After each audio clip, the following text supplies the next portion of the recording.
I can't say exactly what drew me to Aokigahara that day, only that something deep inside me was restless. I'd heard the stories, of course. Everyone has. They call it the suicide forest, and even though I never took those legends seriously, I couldn't shake a sense of foreboding as I approached the edge of the dense trees. I was warned countless times, both by friends and online. But maybe it was that very darkness, the infamous reputation of the place, that lured me in. I told myself it was just a forest. Nothing in there could hurt me. I was so wrong. Stepping into Aokigahara was like passing into another realm. The light seemed to vanish almost instantly, swallowed by towering trees that blocked out the sky. It was quiet, eerily quiet. I could hear every step, every breath, and the subtle, soft sound of my heartbeat, growing faster with every step I took. At first, I tried to rationalize the eerie silence. Japan's forests are known for being tranquil, and this was no different, I told myself. But as I ventured deeper, I began noticing strange things. A series of string markers that people had left, the occasional item abandoned on the ground. An old shoe, a torn jacket, scraps of paper with words too faded to read. The farther I walked, the more I felt a strange pressure surrounding me. The air grew thick, and it felt like the trees were closing in, whispering secrets that I wasn't meant to hear. Then came the shadows. I couldn't pinpoint when they first appeared, only that suddenly, in the corner of my vision, I saw shapes. Tall, thin figures that seemed to drift between the trees, only to disappear when I turned my head to look at them directly. It didn't take long for a chill to set in, a bone-deep cold that felt unnatural, as though the forest itself was draining warmth from my body. I tried to tell myself it was all in my head, that the stories were getting to me. But soon, I heard a sound that froze me in place. It was faint at first, a low, sorrowful murmur carried by the wind. As I strained to listen, the whispering became clearer, unmistakable. A chorus of voices, too many to count, whispering words I couldn't quite make out. And then, unmistakably, I heard my own name. Noah. My heart stopped. I whipped around, desperate to find the source of the voice, but there was nothing there. Only the endless, twisting trees and the dark, heavy silence pressing in on me. At that moment, panic took over. I knew I had to get out, but every turn I took seemed to lead me deeper into the forest.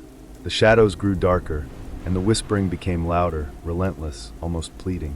As I stumbled over roots and rocks, I could feel something watching me, its gaze heavy and cold, as though the forest itself was alive and intent on keeping me there. I don't remember how long I wandered, only that my legs grew heavy, and my mind felt like it was slipping. Just when I thought I couldn't take another step, I caught sight of a thin, red string tied to a tree. Following it, I eventually found my way out, stumbling into the light like a man reborn. But that day marked me. Ever since, I feel an unsettling presence following me, especially in the quiet of night. Sometimes I still hear the whispers calling my name, as if the forest never truly let me go.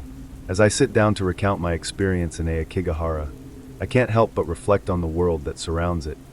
The forest, its haunting beauty, and the stories woven into its fabric. Aokigahara, often referred to as the Sea of Trees, is more than just a collection of trees.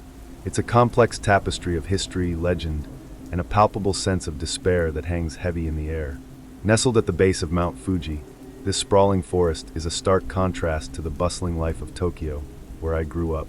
In the city, life buzzes with energy, the streets pulsing with noise and light, while Aokigahara envelopes you in an almost oppressive silence.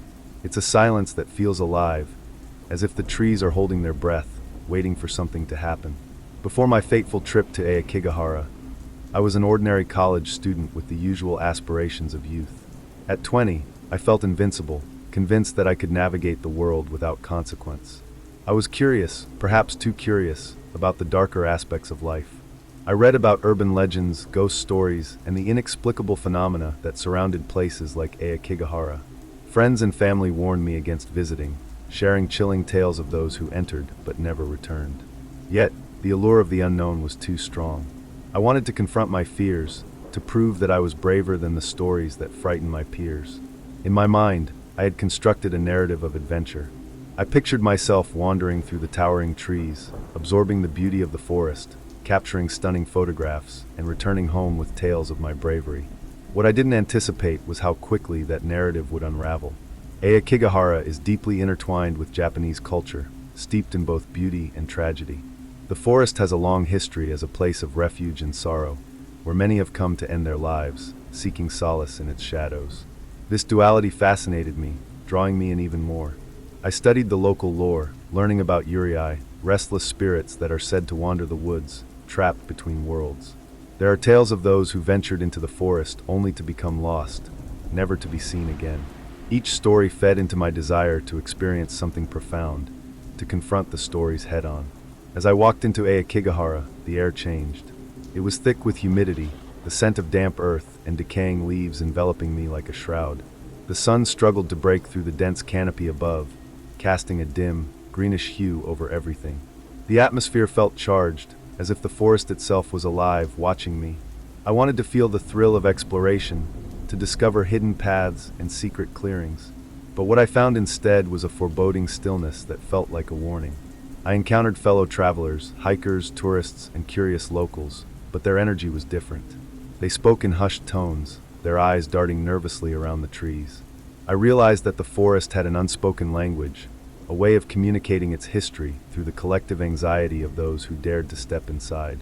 The characters I met that day were as haunting as the forest itself. There was a middle-aged man who had come to honor a friend lost to the forest years ago. He shared stories of laughter and light, tales that were now tainted by sorrow. His eyes betrayed a mixture of grief and hope, a desire to find closure in a place that offered none. Then there was a group of young adults, full of bravado and bravely laughing as they entered the woods. They made jokes about the legends, mocking the very thing that haunted the place. I envied their lightheartedness, but I also felt a sense of dread. They were blind to the darkness that loomed just beyond their laughter. As I ventured deeper into Aokigahara, the ambience changed. The trees seemed to close in around me, the whispers grew louder, echoing the sorrowful stories I had heard. I could feel the weight of the forest's history pressing down on my shoulders. I wasn't just a visitor. I was an intruder in a realm that had witnessed far too much pain. This contrast between the forest's beauty and its tragic history became increasingly apparent. I found myself drawn to the moments of silence, the eerie stillness that blanketed everything. I would pause and close my eyes, allowing the forest to seep into my bones. It was a strange sensation, almost intoxicating, as if the very essence of the forest was trying to tell me something profound and terrifying. With every step I took, I felt the connection to the forest deepen. I realized that Aokigahara was not just a backdrop for my adventure. It was a character in its own right, a living entity that demanded respect. I began to understand the weight of the stories that hung in the air, the collective sorrow of lost souls seeking peace within its depths. But as I delved deeper into the forest, that understanding quickly morphed into something darker. The stories became more than just tales. They began to feel like a prophecy, as if the very fabric of Aokigahara was intent on ensnaring me in its tragic embrace. Little did I know, my exploration was only just beginning, and the forest had its own plans for me, a plan that would alter the course of my life forever. As I continued my trek into Aokigahara, the trees grew denser, their gnarled branches intertwining overhead like skeletal fingers. The sun's rays barely penetrated the thick canopy, leaving me in a twilight world where shadows danced and whispered. It was both beautiful and terrifying. With each step, my heart raced, not from exertion, but from an instinctive awareness that I had crossed a line into territory that was not merely physical but spiritual. At first, my conflict was internal. I had come to this forest seeking a thrill, an adventure that would make me feel alive. But the deeper I ventured, the more I felt an oppressive weight on my chest, as if the very forest was aware of my presence, judging my intentions. The legends I had scoffed at were no longer just stories, they felt like warnings. I stumbled upon a small clearing where the sunlight broke through, illuminating a patch of vibrant green moss that looked almost inviting. It was serene and enchanting, but I couldn't shake the feeling of unease. Suddenly I heard it, a soft rustling, like whispers carried on the wind. I turned, scanning the area, but saw nothing. It was as if the forest was alive, echoing the thoughts swirling in my head. Was it the voices of the Uriai, the restless spirits that lingered here? The very idea made my skin crawl. I took a deep breath, trying to calm my racing heart, but it was too late. My mind was racing with images of the past, stories of those who had come here seeking peace, but had found only despair. The conflict escalated when I began to notice the signs of despair scattered throughout the forest. I stumbled upon an abandoned campsite, the remnants of a life once full of joy and laughter, now overtaken by nature. A tattered tent sagged in the damp earth, its fabric frayed and torn. Empty bottles and discarded belongings littered the ground, silent witnesses to a life interrupted. The realization that someone had sought solace here, only to vanish without a trace, sent a shiver down my spine. This was no ordinary forest, it was a graveyard of dreams. The atmosphere thickened, pressing in on me as I moved on, my initial curiosity morphing into dread. The air felt heavy with the weight of sorrow, and I began to doubt my decision to come here. Each sound, every snap of a twig or rustle of leaves, made me jump. I felt as if I was being watched, and it wasn't just my imagination. The sensation crept into my bones, gnawing at my sense of security.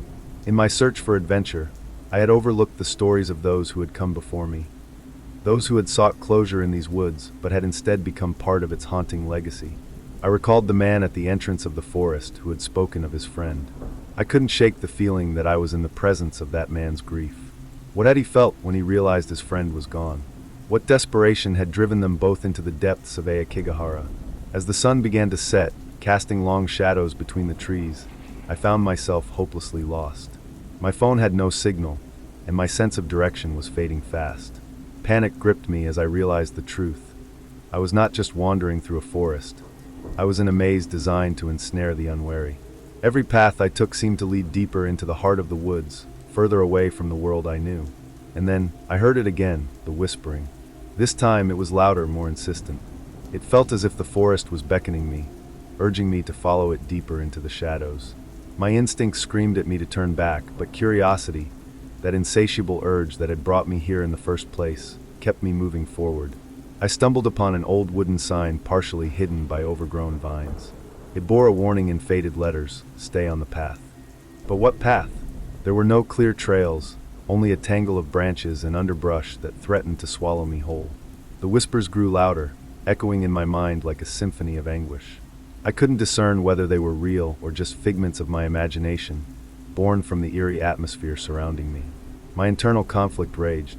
I was torn between the thrill of discovery and the chilling realization that I had crossed into a realm where the lines between reality and the supernatural blurred. The forest was not just a backdrop, it was a character in my story, one that was beginning to assert its will over mine. I was no longer in control. Fear began to morph into something darker, despair. It was in this moment of confusion that I encountered the first true sign of Aokigahara's haunting nature. As I stumbled through the underbrush, I saw something glimmering in the dim light.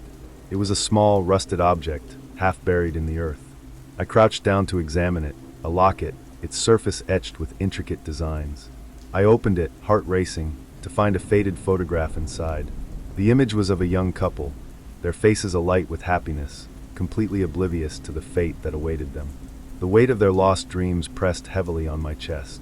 Tears pricked at the corners of my eyes as I closed the locket, realizing that I was staring into the eyes of history, of lives that had intersected with this place and been swallowed whole. The gravity of the moment struck me like a tidal wave, and I felt a profound sense of responsibility, as if I owed it to them to tell their story. But how could I, when I was so deeply entrenched in my own turmoil? With each step I took, I felt the forest tightening its grip on me. I was lost in every sense of the word, not just physically but emotionally and spiritually. The conflict was no longer just a challenge to overcome. It was a battle for my very soul. Aokigahara was testing me, and I wasn't sure how much longer I could withstand its pull. In that moment, I understood. This forest was a labyrinth, and I was its unwilling guest. I needed to find a way out, to reclaim my agency before Aokigahara claimed me to. But with every decision I made, the whispers grew louder, the shadows deeper, and I was left with one harrowing question. Would I be able to escape, or would I join the ranks of those who had become lost within its dark embrace? As I navigated the dense underbrush of Aokigahara, the whispering voices and shifting shadows were not the only complexities that began to reveal themselves. My personal history, the reasons behind my visit, intertwined with the tales of those who had wandered these woods before me, forming a rich tapestry of interconnected stories and emotions. Each element added depth to my journey, intensifying the horror that surrounded me. My motivation for coming to Aokigahara was not purely for adventure. It stemmed from a deeper, more personal struggle. Just a few months prior, I had experienced a devastating loss, the death of my younger sister, Mia, who had battled depression for years. I had watched helplessly as her vibrant spirit faded, and the guilt that gnawed at me afterward was a burden I carried with me into the forest. A part of me hoped that by confronting the darkness of Aokigahara, I could somehow confront my own grief and find closure. It was a misguided attempt at healing, and I soon realized the folly of trying to seek solace in a place steeped in sorrow. As I walked, my thoughts drifted to Mia and the struggles she had faced. The whispers around me seemed to echo her pain, resonating with memories of late-night conversations where she'd shared her battles with anxiety and her feelings of isolation. It felt as though the forest was mirroring my own turmoil, amplifying my internal conflict. I recalled her last days, when she had expressed a desire to escape her pain, an escape that had ultimately led her to take her own life. I had never forgiven myself for not being able to save her, and now, the very essence of Aokigahara seemed to embody that despair. The forest became a manifestation of my grief, and as I stumbled upon remnants of others' struggles, the reality of my own situation hit me harder. I discovered a series of small shrines dedicated to lost souls, where people had left mementos, photos, letters, and tokens of remembrance. Each offering told a story of love and loss, drawing me deeper into the emotional turmoil of those who had come before me. I felt a strange sense of kinship with these strangers, each item a testament to their pain, and I found myself reading the letters left behind as if they were my own. The words were raw and poignant, revealing the depths of their sorrow and longing. Among the shrines, I came across a particularly heart-wrenching tribute, a framed photo of a smiling woman with a little girl. Attached was a letter that spoke of their hopes and dreams, cut short by the weight of despair. I imagined the woman, perhaps a mother like Mia, grappling with her own demons, feeling as if the only escape was to leave this world behind. The forest was now a graveyard of lost hopes, and I felt an overwhelming urge to honor these lives, to carry their stories with me. But how could I do that when I was still wrestling with my own unresolved pain? As night fell, the complexities of my surroundings intensified. The forest transformed into a realm of shadows and sounds, and I began to notice that I was not alone. I caught glimpses of figures flitting between the trees, shadowy forms that vanished when I turned to face them. Was it my mind playing tricks on me, or were these the spirits of the lost? I felt their presence acutely, an unsettling reminder of my own vulnerability. The isolation was suffocating, and I realized that my journey was not merely a physical trek. It was a psychological battle against the manifestations of my grief. This eerie tension escalated when I encountered a man, disheveled and wild-eyed, who emerged from the shadows. His clothes were tattered, and his hands trembled as he gripped a walking stick. He introduced himself as Takashi, a fellow traveler who had come to Aokigahara years ago and had never left. He spoke in hushed tones, recounting his own story of loss. His wife had succumbed to her battles with depression, and he had ventured into the forest seeking closure, only to become ensnared by its darkness. Takashi had not only lost his wife, but had also lost himself in the process, becoming a specter of the man he once was. His presence added a layer of complexity to my own experience. As he recounted his story, I felt an overwhelming sense of empathy for him. Here was another soul trapped in the clutches of grief, yet unlike me, he had succumbed to the forest's whispers, allowing the darkness to consume him. Takashi's desperation resonated with my own fears of losing myself to my grief. He warned me of the dangers of Aokigahara, urging me to turn back before it was too late. But part of me, fueled by curiosity and the need to confront my past, resisted his plea. As the night deepened, the connection between Takashi and me intensified, and we shared our burdens, our losses, regrets, and hopes for healing. In his eyes, I saw a reflection of my own pain, a reminder of what I could become if I let the forest's despair take hold. We formed a bond that transcended our individual tragedies, but I also sensed the precariousness of our connection. Would I, too, become lost to the whispers of Aokigahara, trapped in an eternal cycle of sorrow? Amidst our conversation, I began to notice the shifting landscape of the forest around us.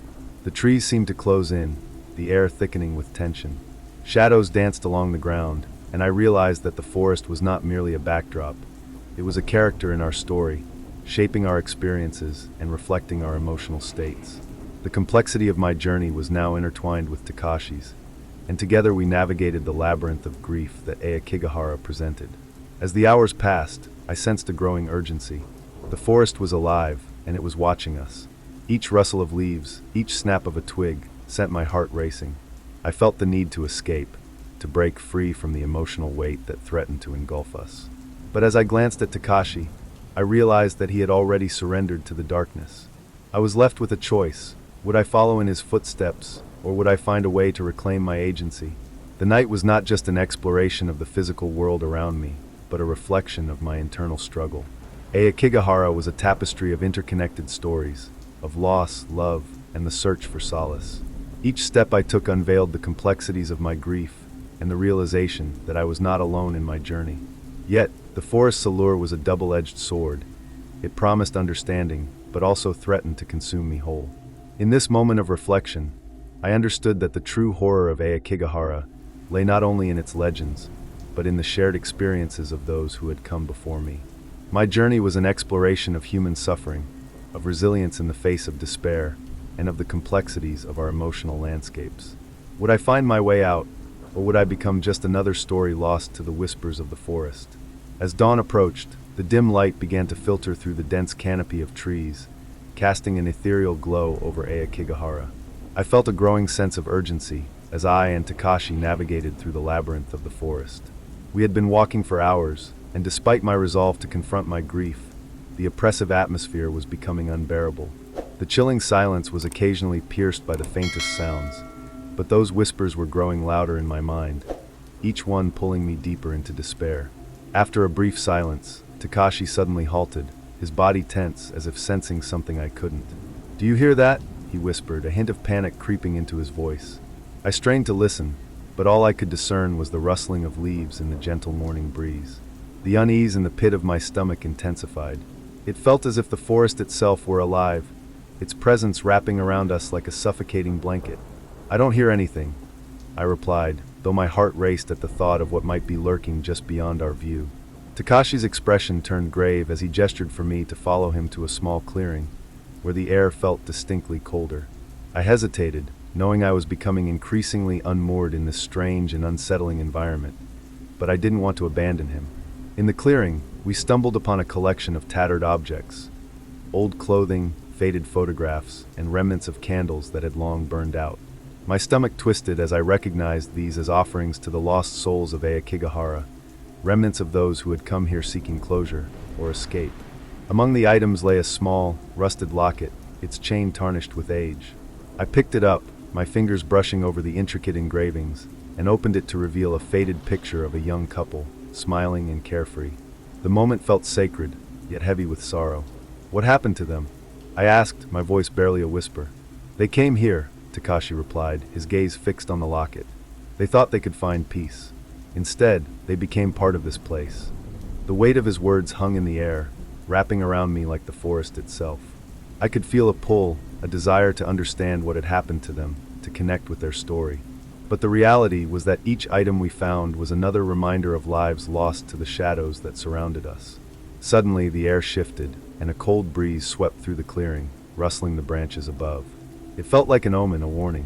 I glanced around, sensing that we were not alone. Shadows flickered at the edges of my vision, darting away whenever I turned my head. The sensation of being watched intensified, and I could feel the weight of the forest pressing down on me. "Let's keep moving," I said, trying to mask the growing dread within me. But as I turned to leave the clearing, I noticed something out of the corner of my eye. A figure standing just beyond the tree line, half hidden by the shadows. It was a woman, her long hair cascading down her back like dark tendrils of smoke. She stood perfectly still, staring directly at me with eyes that glowed faintly in the dim light. My heart pounded in my chest as I realized that this was no ordinary encounter. This was a manifestation of the forest spirit. "Do you see her?" I asked, my voice trembling. Takashi shook his head, but I could tell he felt the shift in the air as well. The woman took a step closer, and I felt a sudden rush of emotions wash over me, grief, anger, despair. It was as if she were drawing from the very essence of my soul, pulling at the threads of my memories, weaving them into a tapestry of sorrow. I could feel Mia's presence in that moment, her laughter, her pain, and the moments we shared flooding my mind. In that instant, I understood the tragedy of Aokigahara. It was a place where grief manifested, where those who had lost their way found solace among the shadows. But it was also a trap, a place that fed on despair.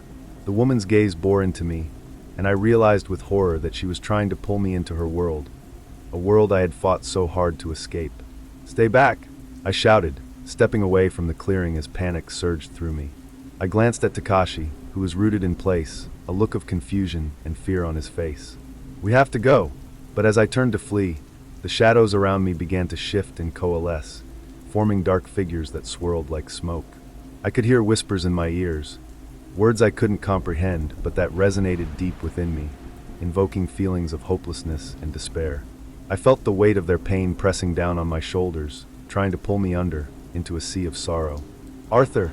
Takashi's voice cut through the fog of my mind. I turned to see him struggling against the weight of the shadows that had enveloped him, dragging him closer to the woman. "Help me!" he shouted, panic etched across his face. Without thinking, I lunged for him, grasping his arm with all my strength. I could feel the chill of the shadows clawing at us, seeking to separate us. "We have to fight it!" I yelled, my voice barely cutting through the growing cacophony of whispers. "Remember why we came here. We're stronger than this." In that moment, I realized the power of our shared experiences. Our grief was not just a burden, it was a bond that could unite us against the darkness. I focused on Mia's memory, the love she had brought into my life, the laughter we had shared, and the light that had always guided me through my darkest days. I drew strength from that memory, channeling it into a surge of defiance against the shadows. "Let go of us!" I screamed, and with that, I felt a wave of warmth wash over me, pushing back against the encroaching darkness. The shadows hesitated, swirling uncertainly before retreating slightly. It was as if my determination had created a barrier between us and the sorrow that sought to claim us. Together, Takashi and I fought against the pull of the forest. We struggled forward, my heart pounding as we forged our way through the remnants of sorrow that lingered in the air. I could still feel the weight of the woman's gaze upon me, but now it felt distant, less threatening. We had forged a connection that transcended our pain, a lifeline amidst the despair. As we broke free from the clearing, the shadows receded, and the whispers faded to a haunting echo behind us. The forest, once oppressive and suffocating, now seemed to stand still, allowing us a moment to breathe. We stumbled forward, hearts racing, minds reeling from the confrontation we had just survived. In that moment, I knew we had reached a turning point.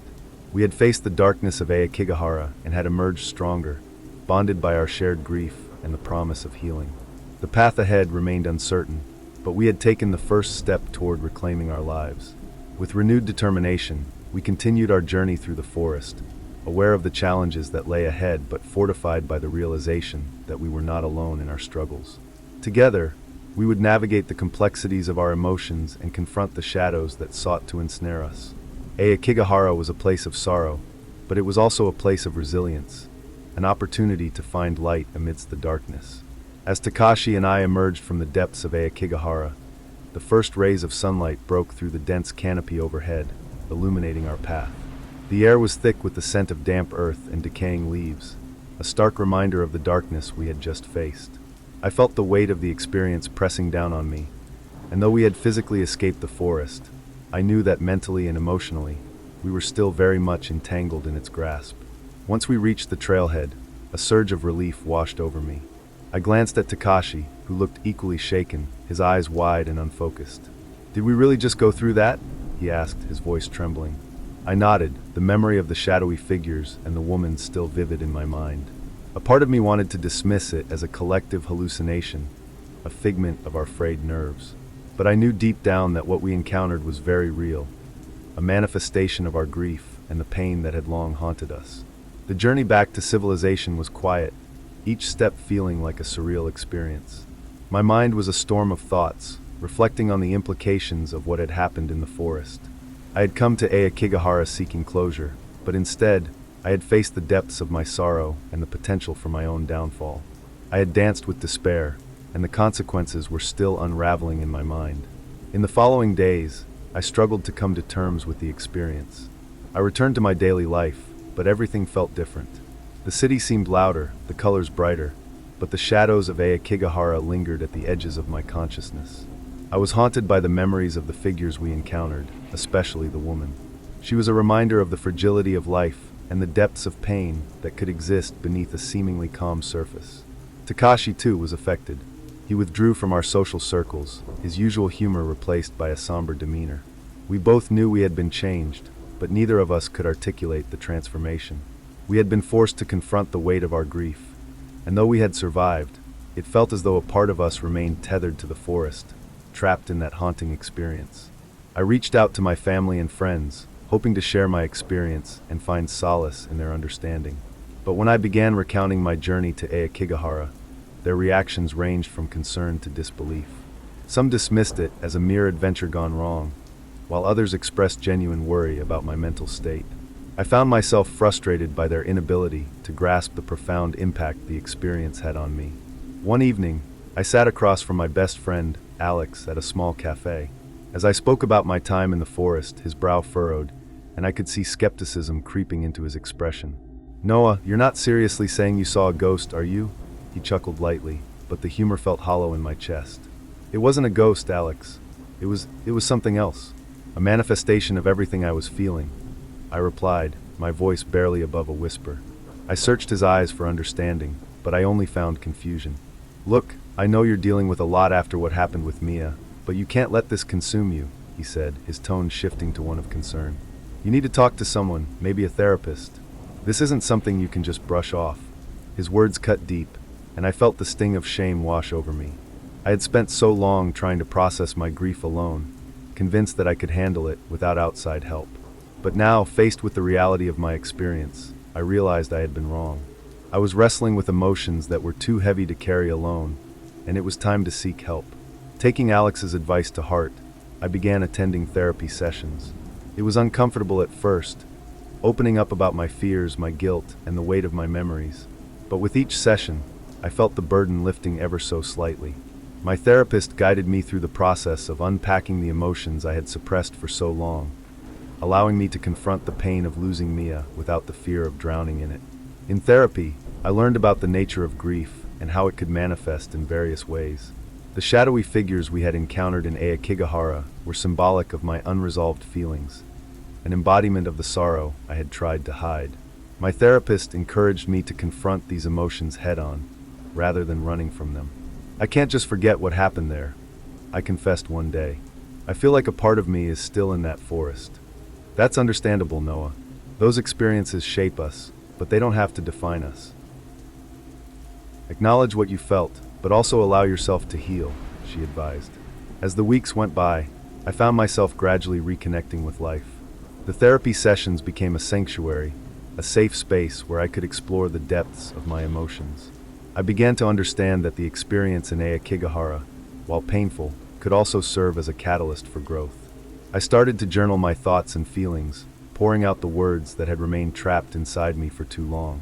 Writing became a therapeutic release, helping me process the haunting memories and fears.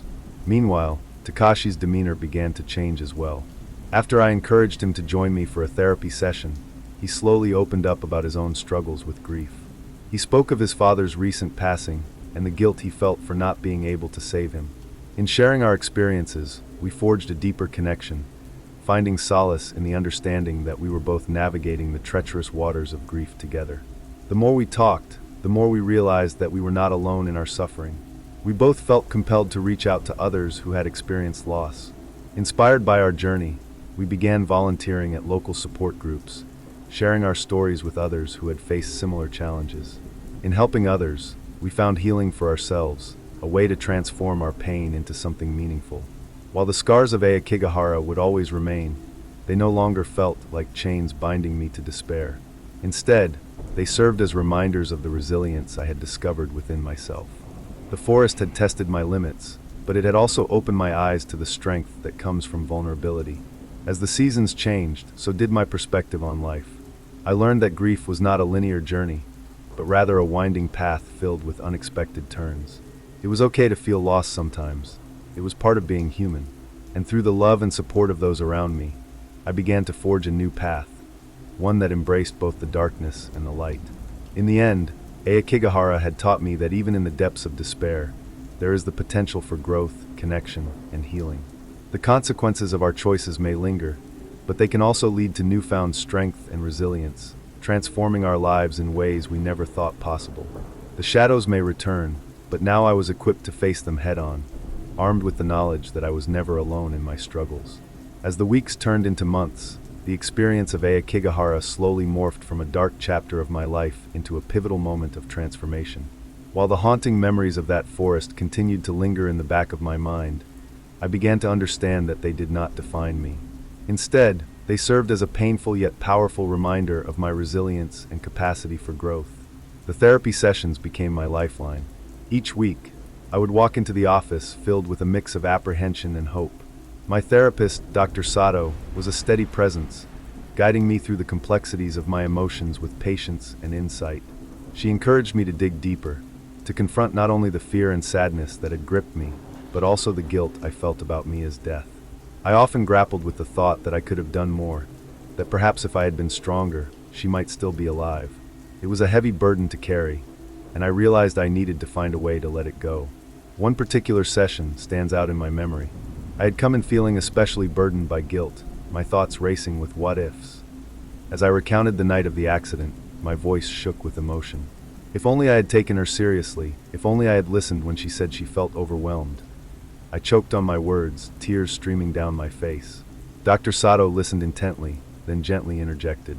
"Noah, what happened that night was tragic, and it's natural to seek reasons and answers. But it's also important to remember that you were doing the best you could at the time.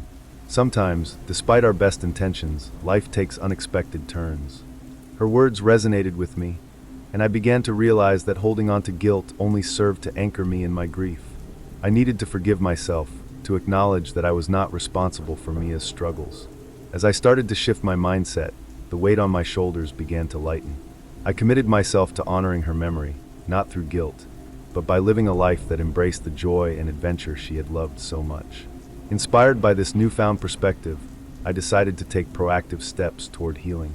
I enrolled in a photography class, something I had always wanted to explore, but had pushed aside in the wake of Mia's death. Capturing the world through a lens allowed me to see beauty in the mundane and find solace in creativity. Each click of the camera became a meditation, a moment of presence that pulled me away from the spiraling thoughts of grief. During this time, I also reached out to Takashi, who had been navigating his own journey of recovery. I invited him to join me in photography outings, and to my delight, he accepted. We explored the landscapes around our city, capturing everything from bustling street scenes to serene nature shots. Our shared passion for photography became a bridge that connected us, allowing us to bond over our experiences while creating new memories. With each outing, I could see Takashi slowly coming back to life, his laughter echoing in the air as we shared stories and explored our surroundings. But the most significant change came from my decision to volunteer at the local mental health center. After attending support groups, I recognized the power of community and connection in the healing process. I wanted to give back, to share my story, and help others navigate their own journeys of grief.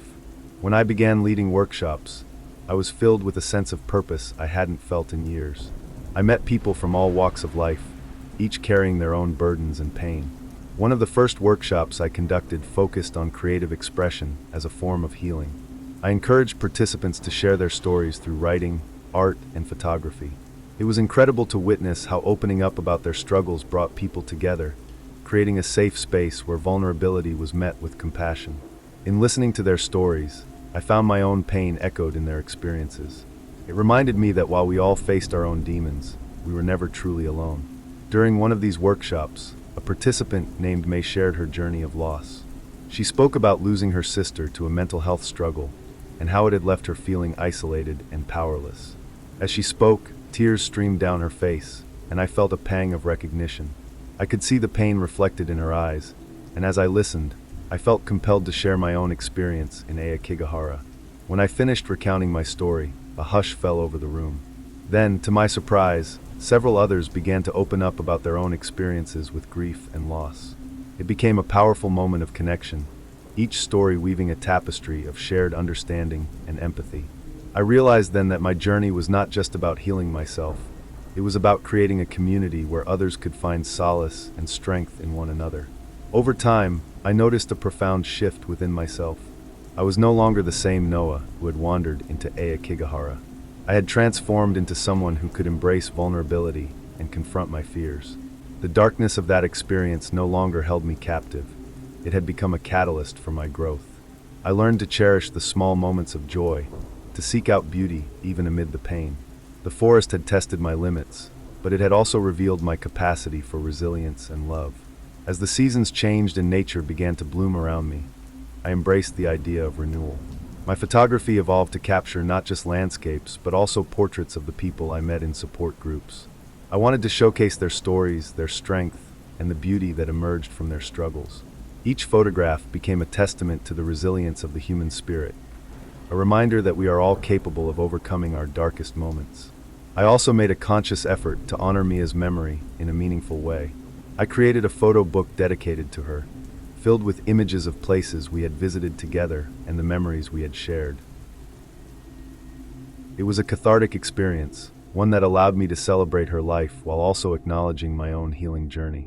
I knew that she would have wanted me to live fully, to pursue my passions, and to seek joy in the world around me. By the time I returned to Aokigahara a year later, it was with a sense of purpose rather than fear. I had spent months preparing myself for this moment, and I knew it was time to reclaim the narrative of my experience. I walked into the forest, this time with a camera in hand, ready to capture its beauty rather than be consumed by its darkness. The whispers of the trees welcomed me, and as I ventured deeper into the woods, I felt a renewed sense of peace. I took photographs of the sunlight filtering through the leaves, the stillness of the ground, and the beauty of nature that had once felt so threatening. I realized that while the shadows might linger, they no longer controlled my narrative. I had learned to find strength in vulnerability and to embrace the complexity of my emotions. As I emerged from the forest, I felt lighter, freer. The experience had shaped me, but it no longer defined me. I had forged a new path, one filled with healing, growth, and a deeper understanding of myself. The journey was ongoing, and I knew there would still be challenges ahead, but I felt equipped to face them. In the end, Aokigahara had become a symbol of transformation. It reminded me that even in our darkest moments, we can rise above the shadows and emerge stronger. The journey of overcoming was not just about survival. It was about thriving and embracing the beauty of life, despite the pain that may accompany it. Through resilience and connection, I had discovered the power of growth, allowing me to honor both my journey and the memory of those I had lost. As I stood at the threshold of Aokigahara, I could feel the weight of anticipation pressing down on me. The forest was not just a collection of trees and undergrowth. It was a labyrinth of memories, both haunting and hopeful. I had spent the past year rebuilding my life after the traumatic events that unfolded within its depths, and now I was ready to confront the source of my fears head-on.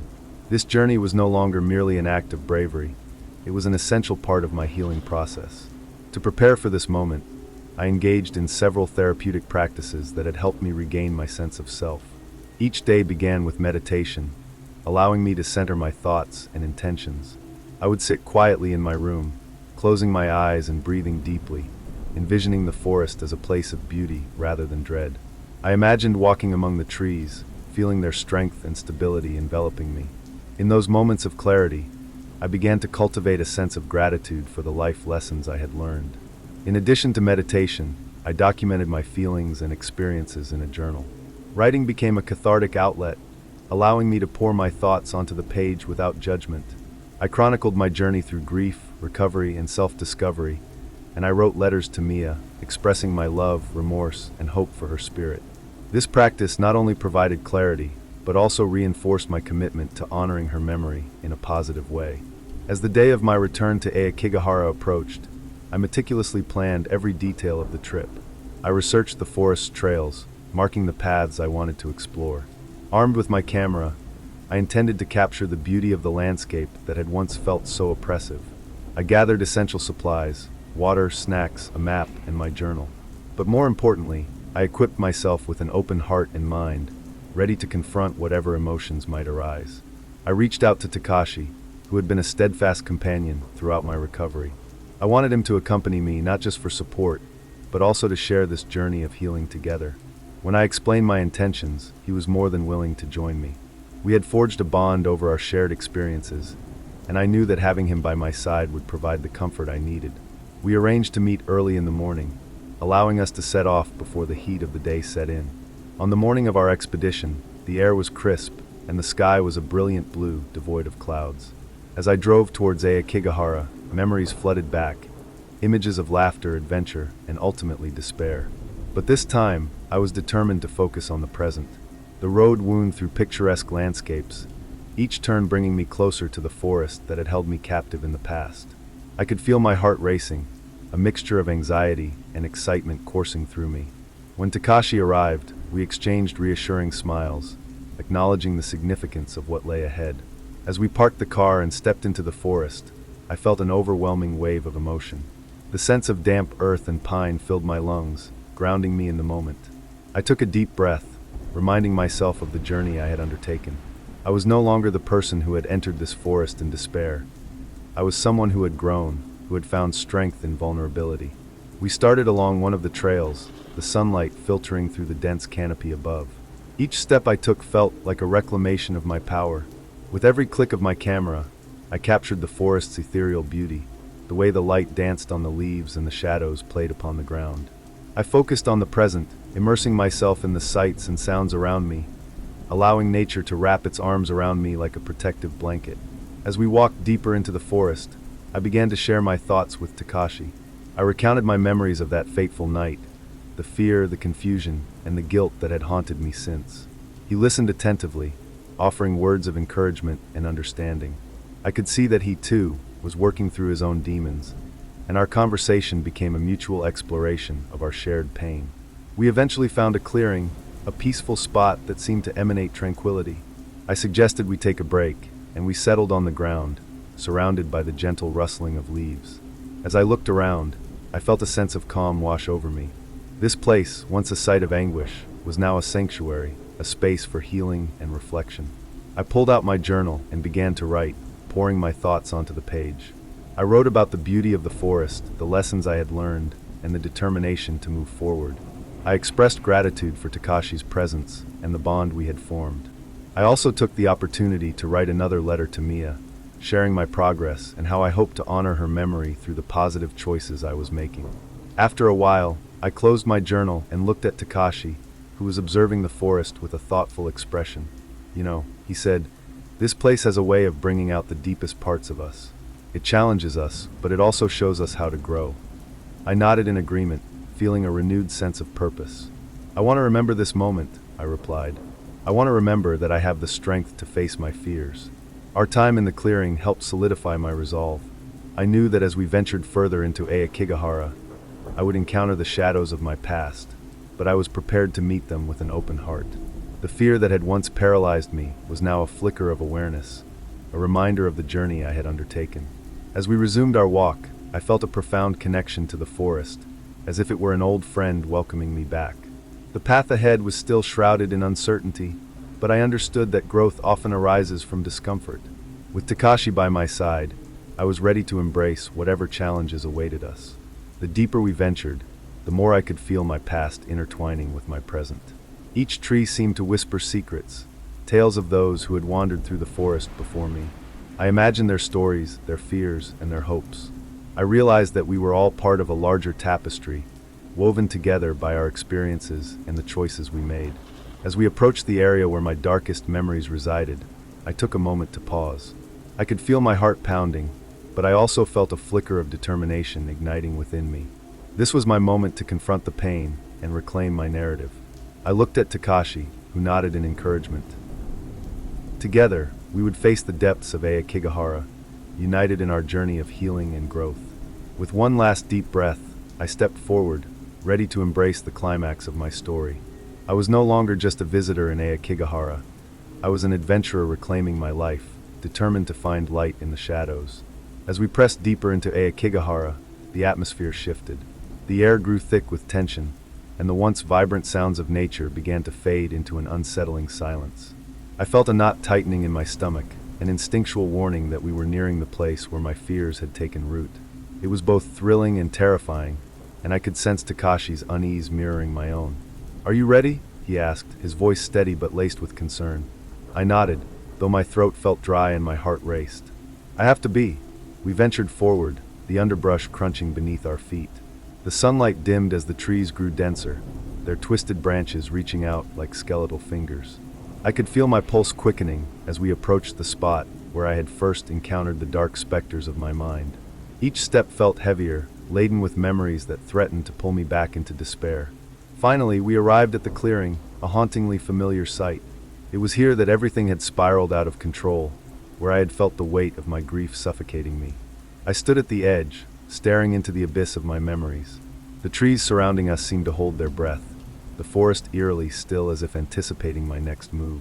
"Take your time," Takashi said softly, sensing the turmoil within me. I closed my eyes, letting the memories wash over me. I saw flashes of that night, the shadows dancing among the trees, the whispering winds that felt like they were mocking my pain. I remembered the chilling realization that I was alone, lost in a forest that had swallowed my hope. My heart ached for Mia, for the laughter we shared, for the dreams we had spun together. The sorrow felt as fresh as the day it had struck me. But this time, something was different. Instead of succumbing to the darkness, I felt a flicker of determination igniting within me. I opened my eyes and looked around the clearing, searching for something, anything, that would help me break free from the chains of my past. As I gazed into the depths of the forest, a movement caught my eye. I squinted, straining to see through the dense foliage. There, barely visible, was a path obscured by undergrowth, almost hidden from view. It beckoned to me like a whisper from the past, a chance to explore the unknown. A shiver ran down my spine, but this time it was not fear. It was excitement, the thrill of the adventure. "Look!" I pointed towards the path, my voice gaining strength. "There's something over there." Takashi followed my gaze, his eyebrows furrowing in curiosity. "Are you sure you want to go deeper? This might lead us further into the heart of the forest." "Whatever lies ahead, I need to face it," I replied resolutely. "I won't let fear control me anymore." Together, we made our way towards the hidden path, pushing through the thicket. As we walked, I could feel the forest shifting around us, the energy changing with each step. It was as if the very air vibrated with unspoken stories, urging us to uncover the secrets buried within. The path led us to a small clearing, different from the one I had known. It was filled with wildflowers, vibrant colors contrasting against the dark, ancient trees. A gentle breeze rustled through the leaves, carrying with it the sweet scent of blossoms. For the first time since entering Aokigahara, I felt a sense of peace wash over me. "This place is beautiful," Takashi said, taking a deep breath. "It's like a sanctuary." I nodded, feeling the weight on my shoulders begin to lift. In this moment, I understood that Aokigahara was not just a place of despair. It was also a site of healing, a reminder of the beauty that could arise from pain. As we stood there, I took a moment to reflect on my journey.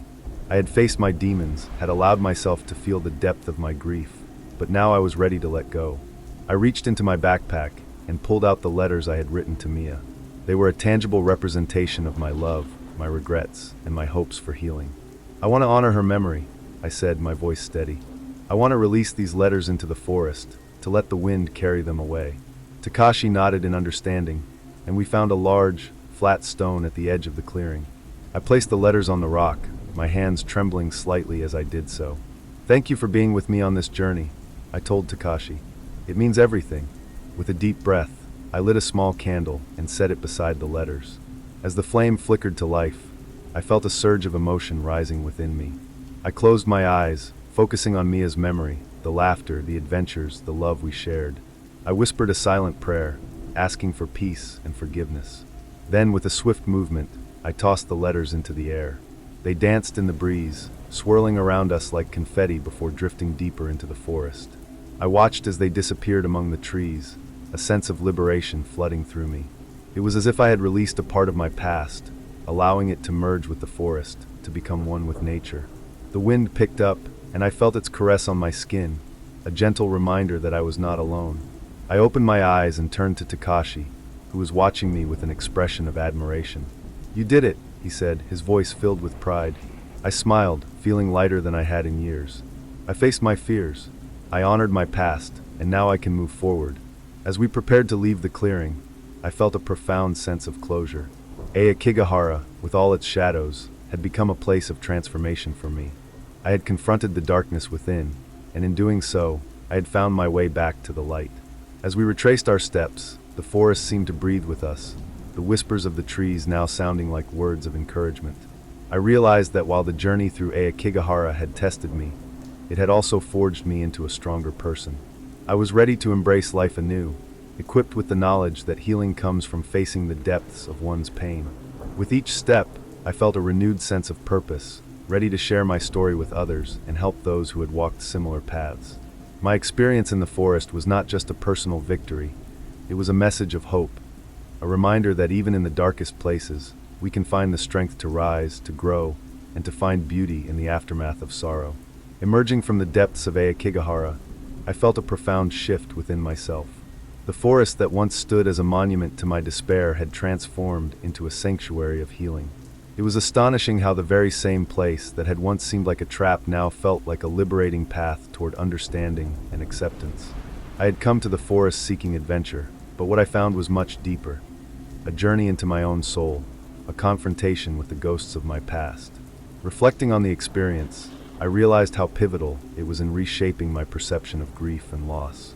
The whispers of the trees, once menacing and dark, had morphed into voices of solace, reminding me that I was not alone in my suffering. Every step I took away from that clearing symbolized a step toward reclaiming my life. The act of releasing my letters, of letting go of the tangible remnants of my grief, had been cathartic. It allowed me to honor Mia without being shackled by the weight of my sorrow. As Takashi and I made our way back to the edge of the forest, I felt lighter, more connected to the world around me. The vibrant colors of the flowers and the gentle rustle of the leaves filled me with an unexpected joy. Each breath I took was no longer a reminder of what I had lost, but rather an affirmation of life itself. I understood now that the beauty of existence lay in its transience. Every moment cherished, every memory honored, but not confined to the past. In the days that followed, the experience in Aokigahara lingered in my mind, shaping my interactions with others and the way I approached my own healing process. I began to share my story, to speak openly about my struggles and the lessons I had learned.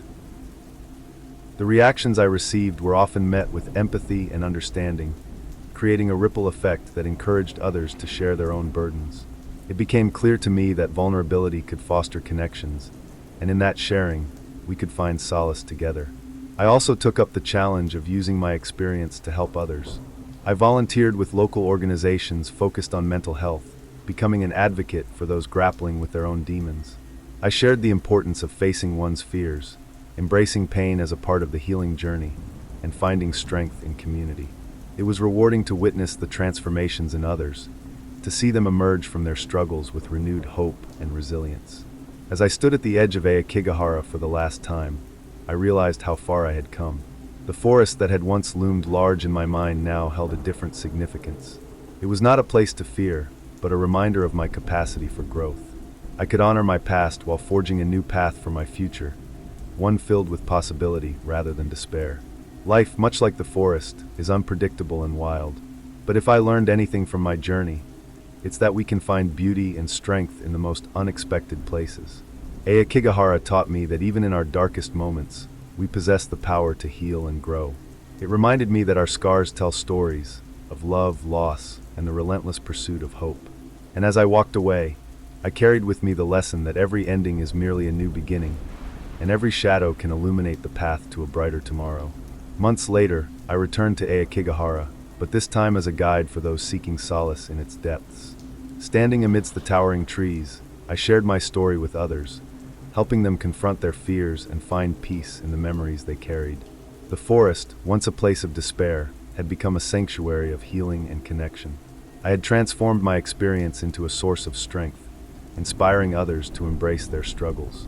With each story shared, I felt the weight of my past lift, replaced by a sense of purpose and a renewed belief in the power of resilience. If you found Noah's story compelling, don't keep it to yourself. Share it with your friends and family, and let them know about the hidden depths of Aokigahara. Remember, every forest has its secrets and stories waiting to be uncovered. Subscribe for more chilling tales and join our community of storytellers. Have you had a similar experience or visited a place that changed your life? We want to hear your story. Click the link on your screen to watch the next thrilling adventure, or share your thoughts in the comments below.